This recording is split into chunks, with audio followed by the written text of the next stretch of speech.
to Guides.Global. My name is Francine Carrel. I'm Assistant Editor of Guides.Global. And with me today, I have Miguel Manzanares, who is founding partner of Manzanares International, a prominent law firm here on the Costa del Sol in Spain.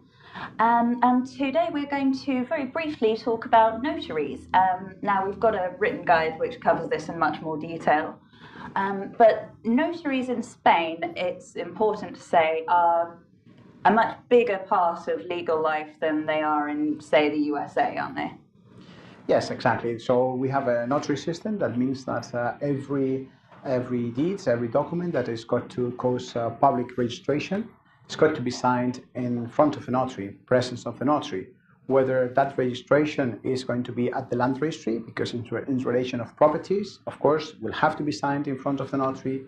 If the document, if the contract is going to cause registration at the company house, which is in Spain, mercantile registry, it's got to be signed as well in front of the notary. Yeah. Okay, and notaries in Spain, they're very well qualified professionals, aren't they?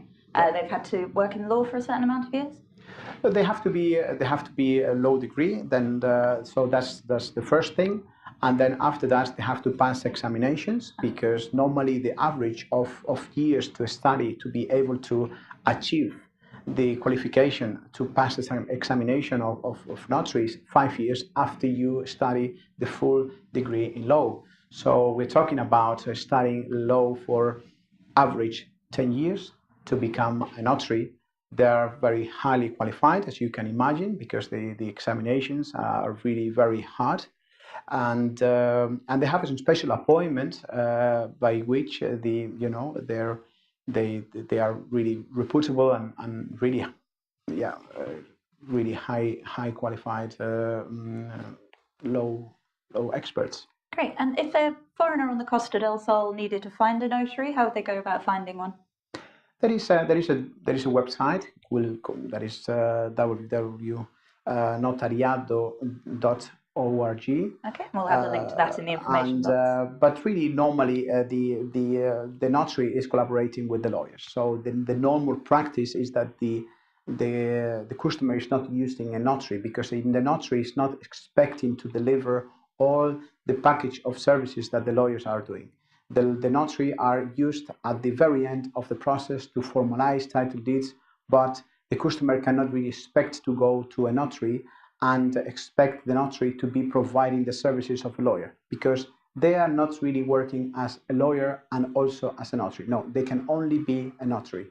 And therefore, the common practice in Spain is that the customer that is looking to sign a document that's got to be registered, which is title deeds, acquisition of a property, is not counting with the exclusive service of the notary, because the notary is only completing, we can say, the 15% of the final part of the job. The first 85% of the job, which is reservation, drafting of the contract, legal searches, due diligence, coordination in between the vendor, the buyer, the agency, the banks, this is all happening by the lawyer, and the notary will never accept that job to be done by themselves. They will only accept to do the signing of the title deeds, which is happening at the end. So this is why it's not common that notaries are approached by the clients directly, but approached by the lawyers, because that's the link: client, lawyer, notary. I see, brilliant. That was very informative. Thank you, Miguel. For the written guide about notaries and for other related guides about the Costa del Sol and about Spain, you can see the links in the information box in this video, or you can visit www.guides.global. If you've liked this video, please like us or follow us, and whether you do that or not, we hope to see you again soon. Thank you.